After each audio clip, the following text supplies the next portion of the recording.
한국을 외면했던 걸 후회합니다.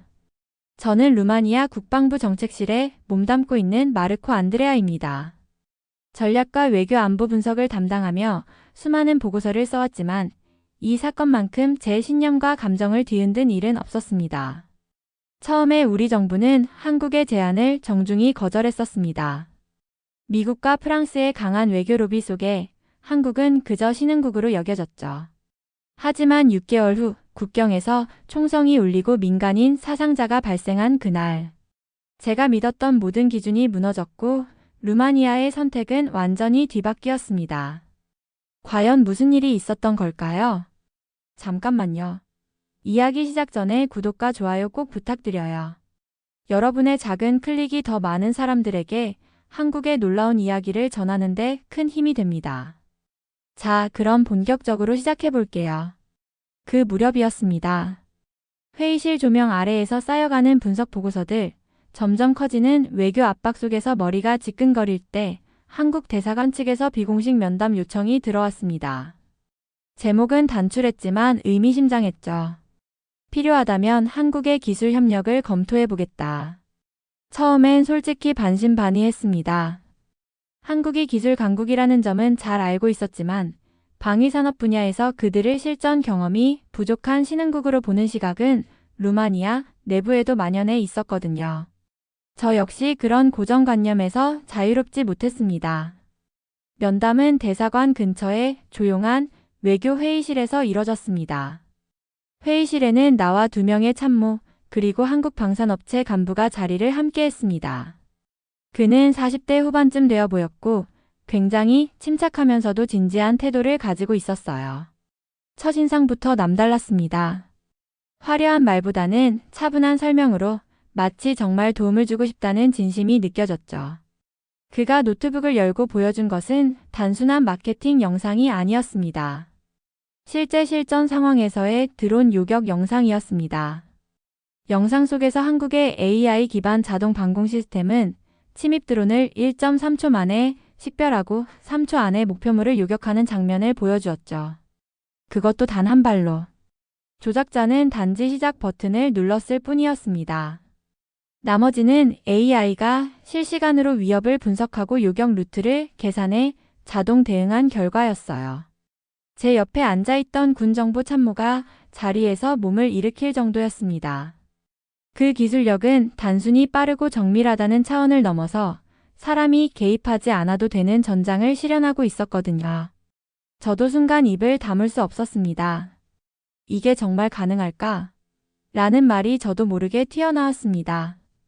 그 간부는 이어 한국의 방공체계가 단지 기술적 성과에 머무는 것이 아니라 각국의 전술 환경에 맞게 유연하게 변형 적용된다는 점을 강조했습니다. 폴란드, 호주, 노르웨이 등에서 이미 적용 중이며 국토 크기나 위협 유형이 루마니아와 비슷한 사례도 많다는 설명이 뒤따랐죠. 그러면서도 그는 한국이 당신들의 자주국방 역량을 키워주고 싶다는 말을 덧붙였습니다. 그 순간 그 말은 마치 방 안의 공기를 바꿔놓은 듯한 울림이 있었습니다. 돌아오는 차 안에서 저는 깊은 생각에 빠졌습니다. 우리가 지금까지 추구해온 외교와 방산 협력은 의존이었습니다. 누군가 강한 보호자가 되어주길 바라는 일종의 수동적 전략이었죠. 그런데 한국의 제안은 달랐습니다. 이건 자립을 위한 동반자 제안이었습니다. 기술이 곧 철학이 되는 세상. 저는 그날 한국의 기술 뒤에 숨은 태도와 철학이 훨씬 더 인상 깊게 다가왔습니다. 과연 이 만남이 우리 미래를 바꿀 수 있을까요? 우리는 그 만남 이후 본격적으로 내부 보고서를 통해 한국 기술의 실효성을 분석하기 시작했습니다. 단순한 기술 스펙을 넘어서 실제 상황에서 얼마나 유용하고 믿을 수 있는지 모든 부처가 관심을 갖고 들여다보기 시작했죠. 보고서의 첫 페이지에는 딱 2줄이 적혀 있었습니다. K9 자주포 나토 보병 기동 지원 작전 적합. 천궁투 다층 방공망 핵심 구성 가능. K9 자주포는 이미 폴란드에서 실전 배치되어 러시아와의 국경 방어 훈련에서 큰 성과를 냈습니다. 이동성과 정밀 타격 능력 모두를 갖춘 이 자주포는 유럽형 전장에서도 완벽히 호환 가능한 장비였죠. 천궁2 시스템은 다층 요격 체계를 위한 핵심 구성 요소로 단거리와 중거리 위협을 동시에 감지하고 요격할 수 있는 능력을 보유하고 있었습니다. 이 시스템은 특히 유럽의 국지전에서 발생할 수 있는 복합 위협, 즉 드론과 자폭 미사일의 동시 공격에 매우 효과적인 대응이 가능하다는 분석이 나왔어요. 그리고 무엇보다 인상적이었던 것은 한국이 단순히 무기를 판매하는 것이 아니라 기술을 공유하고 전수하겠다는 입장이었다는 점이었습니다. 한국 측 보고서에는 루마니아군의 기술 자립을 위한 공동 교육 프로그램까지 포함돼 있었어요. 이건 단순한 무기 거래가 아니라 국방 철학까지 공유하는 파트너십이었습니다. 수치도 눈에 띄었습니다. 방산 수출 세계 9위, 최근 5년간 계약국 18개국. 천궁2의 실전 요격률 98.7%. 기존 시스템과의 호환성 93%. 숫자 뒤에 있는 진심이 느껴졌습니다. 그건 과장된 마케팅이 아닌 실제 결과를 기반으로 한 데이터였습니다. 우리는 전통적으로 프랑스제 무기를 사용해 왔습니다. 하지만 그 장비들은 종종 무겁고 유지보수가 까다로웠죠. 특히 긴급 상황에서 대응 속도가 느리다는 비판도 많았습니다. 반면 한국의 시스템은 기동성과 자동화, 통합성이 뛰어나 실전 대응에서 훨씬 유리하다는 판단이 내려졌습니다. 보고서를 다 읽은 후 저는 한동안 아무 말도 하지 못했습니다. 마음속에서 기술이 아니라 철학에 대한 울림이 계속 맴돌았죠. 우리는 계속 외부에 의존해야만 하는가? 우리만의 방패를 가질 수는 없는가? 한국의 제안은 단순한 기술의 문제가 아니었습니다. 그것은 우리 스스로 방패를 들 수 있게 해주는 새로운 방향이었어요. 그리고 그 방향은 점점 저의 확신으로 굳어져 갔습니다. 이건 단순한 장비가 아니라 전략적 자립을 가능하게 하는 시스템이었습니다. 어쩌면 이게 진짜 우리의 미래일지도 모르겠다는 생각이 들었습니다. 하지만 내부 반발은 예상보다 훨씬 더 거셌습니다. 첫 번째로 반응한 건 미국 대사관이었습니다. 한국과의 접촉 소문이 퍼지자마자 미국은 고위급 방산 외교대표단을 급파해 국방부 장관과 단독 면담을 요청해 왔습니다.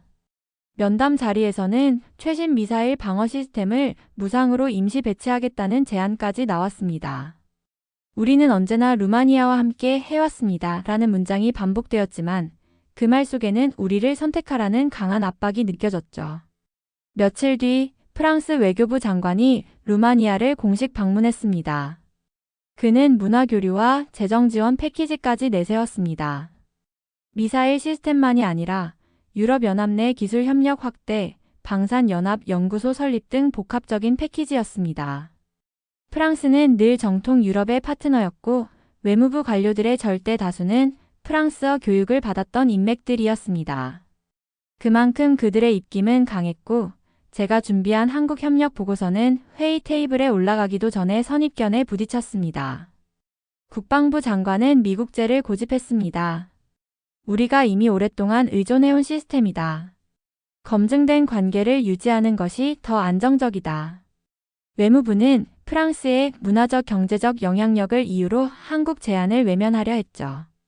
보고서 회의 날 저는 중간 책상에 서서 발표를 시작했지만 불과 5분 만에 회의실은 갑론을 박으로 들끓기 시작했습니다. 한국은 나토가 아닙니다. 아직까지 유럽연합군 체계에 통합된 적도 없고 작전 개념도 다릅니다. AI 기반? 실전 경험이 적습니다. 우리와는 맞지 않아요. 그들의 말에는 일리가 있었지만 동시에 외면하고 싶은 불편한 진실도 있었습니다. 지금의 시스템으로는 달라진 위협, 특히 드론이나 사이버 공격에 제대로 대응할 수 없다는 점이죠. 저는 회의실 한가운데서 숨을 깊게 들이쉬고 다시 입을 열었습니다. 지금 우리가 논의하는 건 정치적 영향력이 아닙니다.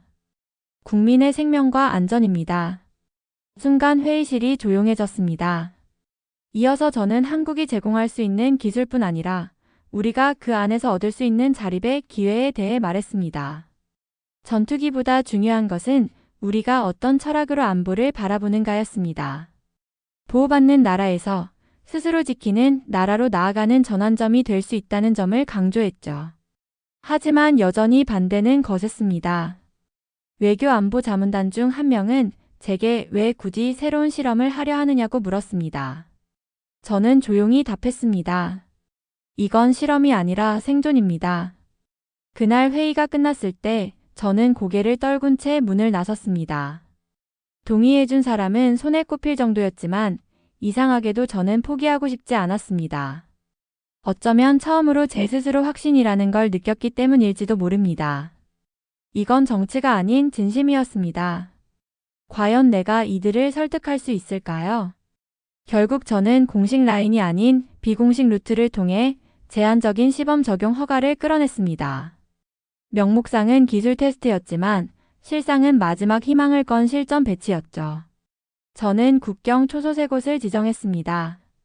각기 다른 지형, 민간인 거주지와 가까운 위치, 위협 빈도가 높은 지역이었습니다. 기술자들과 군사 담당관들이 밤낮 없이 움직였고 한국 측에서도 전문가가 직접 파견되어 설치를 도왔습니다. 처음 설치가 끝났을 때 현지 병사들의 반응은 회의적이었습니다. 이게 정말 작동할까? 우린 익숙하지 않은 장비를 믿어야 한다고? 같은 말들이 오갔죠. 저 역시 불안감이 없지 않았습니다. 하지만 이미 뒤로 물러설 수는 없었습니다. 3주 동안 데이터 수집과 훈련을 반복했고 우리는 시스템의 응답 속도와 탐지 능력에 점점 신뢰를 가지게 되었습니다. 그들의 눈빛도 바뀌어 갔죠. 그리고 마침내 그날은 왔습니다. 4월 13일 새벽 2시 8분. 침묵을 깨는 경고음과 함께 시스템이 자동으로 활성화되었습니다. 적성 드론이 국경을 넘는 순간이었죠. 7대의 드론이 동시다발적으로 침투했고 뒤이어 박격포 포격이 시작됐습니다. 기존 레이더는 감지조차 하지 못했던 소형 드론이었습니다. 하지만 한국 시스템은 1.2초 만에 위협을 인식했고 각 요격 위치에서 자동 추적 모드가 작동했습니다. 총 14기의 드론 중 13기가 4초 이내에 정확하게 격추되었습니다. 남은 1기는 민가 외곽지대에서 자폭했지만 다행히 큰 피해는 없었습니다. 인명피해는 단 1명, 경미한 부상에 그쳤습니다. 하지만 그보다도 더 충격적이었던 건 그 모든 상황이 사람의 개입 없이 자동으로 처리되었다는 점이었어요. 병사들은 보고를 하기도 전에 이미 상황이 끝나 있었죠. 사건 직후 저는 국경통제센터로 직접 이동했습니다. 아직 연기가 남은 초소 옆 데이터 송신기를 통해 실시간으로 수신된 리포트를 받아보았습니다. 위협 인식 시간, 요격 성공률, 피해 범위, 반응 시간 등 모든 수치가 한눈에 들어왔고 그 순간 저는 숨을 들이쉬며 화면을 가만히 바라보았습니다. 그건 숫자가 아니었습니다. 확신이었습니다. 이건 단지 선택의 문제가 아니었어요. 국민의 생명을 지키는 데 있어 이것은 필수가 되어야 한다고 생각했습니다. 나중에 보고서를 본 장성 중 한 명이 조용히 제게 말했습니다. 그날 이후 나는 생각이 바뀌었어. 이 작은 시범 프로젝트는 국경 전체의 방위 개념을 바꾸기 시작했습니다. 저는 아직 설득해야 할 사람이 많았지만 더 이상 혼자가 아니었습니다. 시스템이 증명했고 데이터가 말해줬습니다. 이제 남은 것은 우리가 어떤 결정을 내릴지 뿐이었습니다. 저는 루마니아 국방부 정책실에서 일하는 마르코 안드레아입니다. 군 경력은 없지만 전략과 외교 안보 분석을 담당하고 있었죠. 원래는 경제 안보 전공자였던 저는 평화 시기에는 EU 내 안보 정책 조율 업무를 주로 맡아왔지만 2024년 하반기부터는 상황이 급변했습니다. 루마니아는 지정학적으로 러시아와 우크라이나 사이, 정확히 말해 동서긴장의 경계에 위치한 나라입니다. 나토 회원국이자 EU의 외곽에 위치한 이곳은 언제나 외부 위협에 노출되어 있었지만 우리는 그 위협을 현실보다는 이론처럼 다뤄왔습니다. 그러나 2024년 10월부터 국경 인접 지역에서 실제 총성이 울리기 시작했습니다. 그 시작은 단순한 드론 정찰이었습니다. 정체불명의 무인기가 밤마다 우리 영공을 수차례 넘나들었고 민간인들의 휴대폰 영상과 신고가 이어졌죠. 국방부는 일시적인 상황이라 판단했지만 저는 뭔가 이상하다는 직감을 지울 수 없었습니다. 그 직감은 곧 현실이 되었습니다. 11월 초 국경 마을 하나가 소형 박격포 공격을 받은 것입니다. 현장에 있던 정보요원들은 침입 주체가 우크라이나 동부에서 밀려난 칠러 민병대일 가능성이 높다고 보고했습니다. 이들은 러시아 정부와의 명시적 연계는 없지만 무기 체계나 작전 방식은 매우 정밀했고 무엇보다도 혼란을 유도하려는 의도가 분명했습니다. 국경 지역 주민들은 점점 불안해졌고 피난 요청과 농장 이탈이 속출했습니다. 정부는 즉각적인 대응보다 정무적 고려를 우선시했죠. 러시아와의 관계 악화를 우려했고 나토도 명확한 개입 신호를 보내지 않았습니다. 이 애매한 공백 속에서 저는 매일같이 보고서를 수정하며 새로운 위협 시나리오를 정리했습니다. 그중 하나가 소형 드론을 통한 전력 마비 시나리오였는데 상관들은 웃으며 말했죠. 그 정도는 국경 경비대가 충분히 막을 수 있어. 그러던 중 12월 중순에 또 다른 사건이 벌어졌습니다. 한 국경 초소에서 경계병 2명이 실종되었고 초소 CCTV가 해킹된 정황이 포착되었습니다. 더는 무시할 수 없는 상황이었습니다.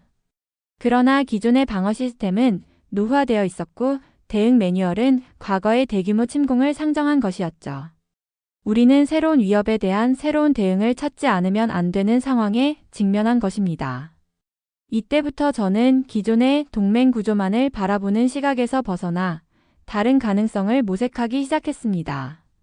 당시엔 아무도 귀 기울이지 않았지만 저는 작게라도 첫 발을 내딛기로 결심했죠. 과연 이런 상황에서 우리에게 진짜 필요한 건 무엇일까요? 보고서는 곧장 국방부 전체를 뒤흔들었습니다.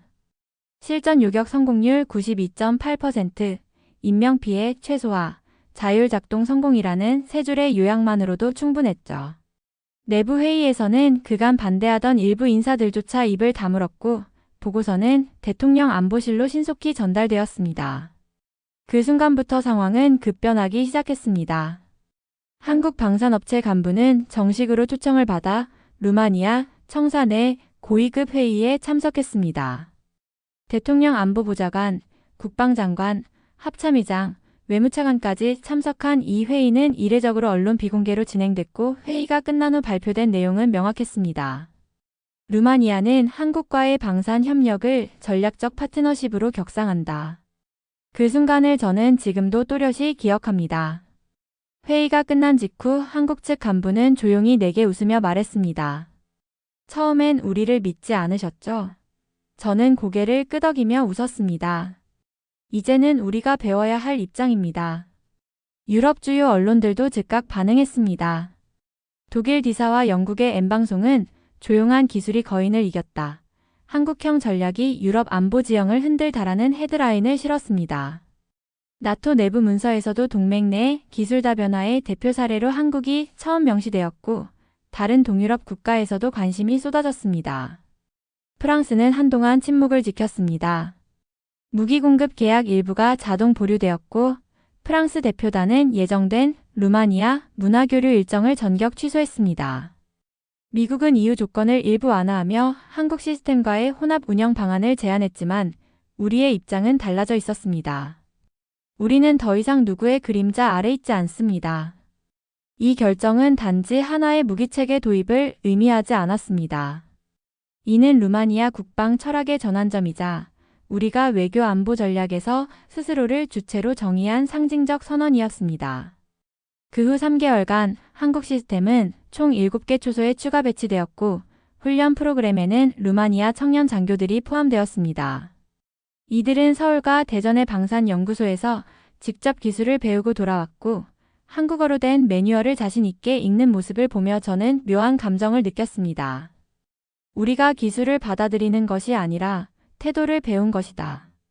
이것이 제 진심이었습니다. 과연 이 변화는 어디까지 이어질 수 있을까요? 그날 이후 한국은 더 이상 극동의 기술 강국이 아니었습니다. 저희에게 한국은 믿을 수 있는 파트너, 가장 실용적인 우방국이 되었습니다. 저는 지금도 그날의 리포트 화면을 떠올립니다. 단 3.8초 만에 우리의 미래를 바꾼 순간. 그 선택이 얼마나 위대한 일이었는지 이제는 모두가 알고 있죠. 여러분은 이에 대해 어떻게 생각하시나요? 여러분의 의견을 댓글로 남겨주세요. 영상이 유익했다면 좋아요와 구독 잊지 마시고요. 알림 설정도 해두시면 앞으로 더 재미있는 이야기로 찾아뵐게요. 오늘 하루도 행복하시고 다음 영상에서 만나요.